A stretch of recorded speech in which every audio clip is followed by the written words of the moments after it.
back to the channel and welcome back to the Disco Shed. Hey Shedheads, this week I want to talk about DJ mixes. I'm going to ask some big questions. Are they still relevant? Do they get you gigs? I'm also going to look at the platforms you can put them on and also the platforms you can put the video mixes on. And we're going to ask, should you be doing them and how often? Hey, I'm Graham. If you're new to this channel, we're on a major mission to help DJs and producers understand music marketing, social media, and promoting yourself beyond a wider sphere. One way you can help us by reaching that mission is by subscribing to the channel. I'd love to get to 100,000 followers. And we're creeping up there. It would be nice to have one of those silver plaques to put in the back of the shed here. So if you're enjoying this content, consider subscribing. You can always unsubscribe. Click the little red button. Also, like the videos. It really helps with the YouTube algorithm. And also, if you've got questions, drop them in the comments below. Or if you've got a point, drop it in the comments below. I'd love to know more from you. Nearly 15 years ago, I started the website and blog, magazine, Data Transmission. And over the years, we've put out thousands of mixes.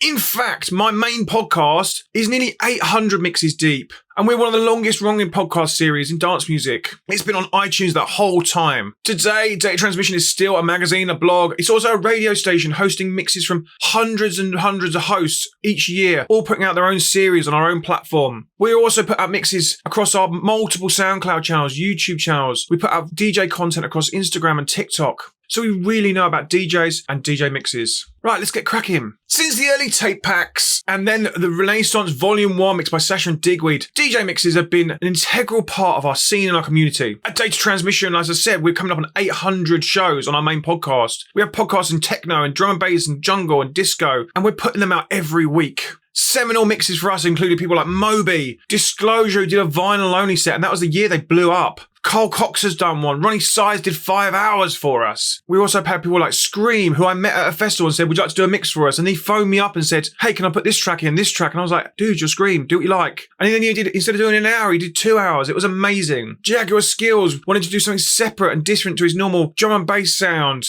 He did a disco mix in the same vein he normally does stuff. It was amazing. Go and check those mixes out if you haven't. Kink, the magical live producer and DJ, has done 2 mixes for us. In fact, he did the 303 special podcast. And in fact, back then he was only a small artist. He actually sat outside his internet cafe, you remember those, so that he could use the Wi-Fi to upload it because the cafe had shut, just so he could deliver his mix on time for us. As a media outlet, we get pitched hundreds of DJs a week for DJ mixes. So the first question, is the humbled mix still important? I'd say yes. If you look at some of the highest points in DJ mixes, i.e. the essential mix, it's still the pinnacle of someone's career. Only the other week, when at BMC, I was listening to Giles Smith say that after 15 years of running Secret Sundays, he'd finally been offered, with James Priestley, an essential mix. And what an honour it was to finally put one together. Giles actually beamed at the pride of putting this mix together and that pride of being asked to do this essential mix and how important it must have been to him. Other series that are important across the dance music spectrum, the DJ Kicks series, the Balance series, the Global Underground series, these are all important integral parts of our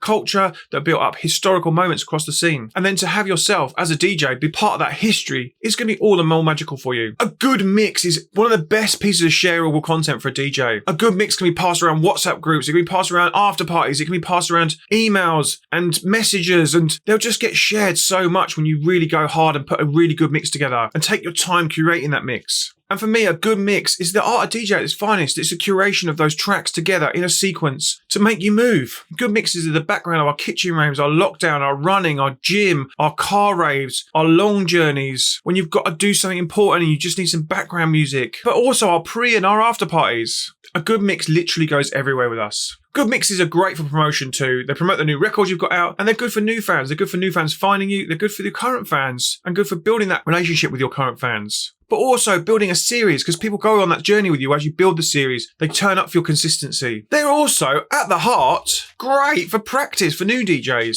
You can listen to what you've done. You can listen to how you performed. You can listen back to and see if you can hear mistakes as you're building that confidence around yourself DJing and building that confidence around you, that new talent you're trying to build. For us at Data Transmission, myself and Shelley are always buzzing when we get somebody that we've been after for a while to say yes to being part of one of our series. It's always a massive, exciting moment in the office. Similarly, we get such lovely messages when we offer an act, and they've always wanted to do a mix with Data Transmission because they've followed it for so many years, and they're so happy that they get to be part of our series. It's always lovely to receive those messages. Also, the ones that we offer new artists the opportunity to become part of the platform and part of the series, and then they go and get more gigs out of it, or they go and get more stuff out of it because they've had this and they use it as leverage. That's always wonderful to see. It's definitely more difficult with bigger acts these days because they have their own series, their own labels, their own podcasts, and they're building their own platforms for themselves. For instance, Solado have their own series for their own label, Solar, and they literally putting mixes out every week from their artists, and they're building their own pool. Same with Deep Effect, the label. They do the same. Essentially, with these mix series, they're building their own podcast and radio show around their brand and themselves. They're pushing the artists they want to push,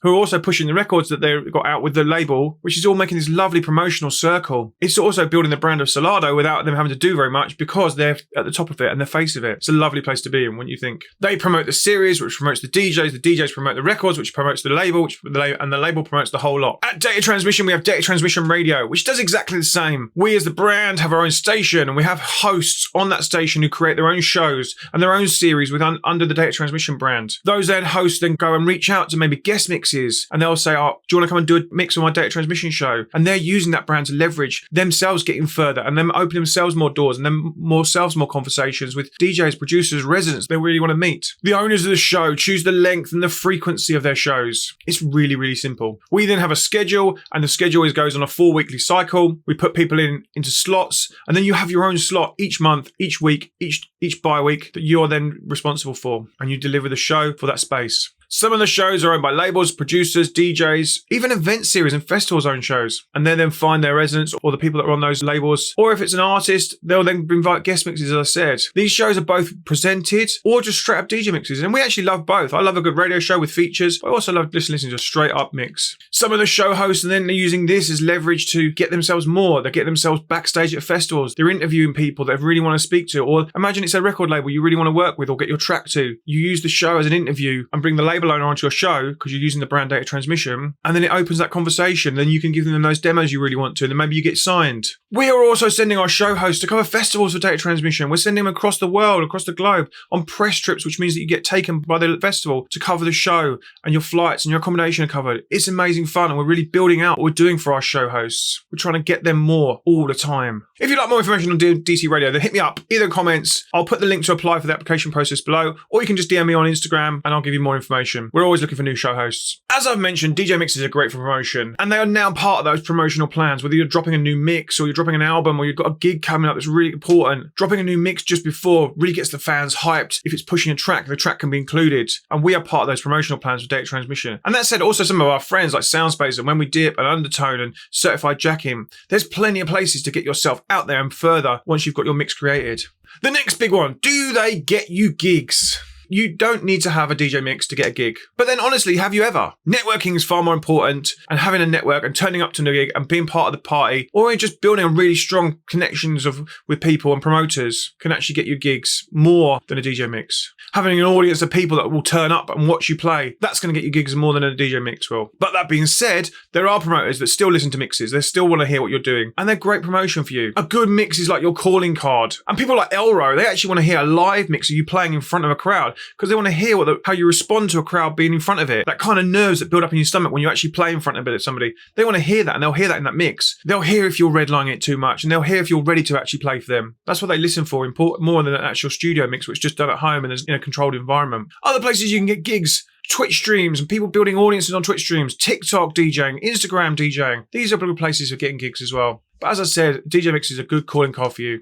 Having that regular series can help you. When we are pitched DJs for our mix series, we always ask for a DJ mix. We always ask to see what they're doing for themselves. We always want to hear what they're playing, see if it fits with our series, more than just the new track or their Instagram page. I guess we're a bit old school like that. Mixes on YouTube channels, as we spoke before, are really important. If you're getting that mix on Circle, for instance, it's going to open up so many more avenues for you. Anything where you're building a fan base around you DJing is going to help you get more gigs. I'm always open to hear new mixes, and let's use the comments. If you've got a new mix coming out right now, drop it in the comments below. Definitely want to hear your latest mix. If you're struggling promoting your DJ mix and want to get them more reach, my course, The Artist Blueprint, will help you do just that. It also helps you grow your SoundCloud, social media, make more content, promote yourself, promote your latest releases, grow your Spotify, understand music marketing, and get you more gigs. If you want to be part of the Blueprint fam, then it's about jumping on a call with me and having a discovery call. I want to understand about you. I ask you loads of questions about yourself. It's really, really easy. And I want to understand where you're at now, where you want to get to. And if the course is a bit in the middle, then we'll go through the course. And if it's not right for you right now, then I'll tell you. And I'll give you a load of ideas of what you should be doing right now to help you grow.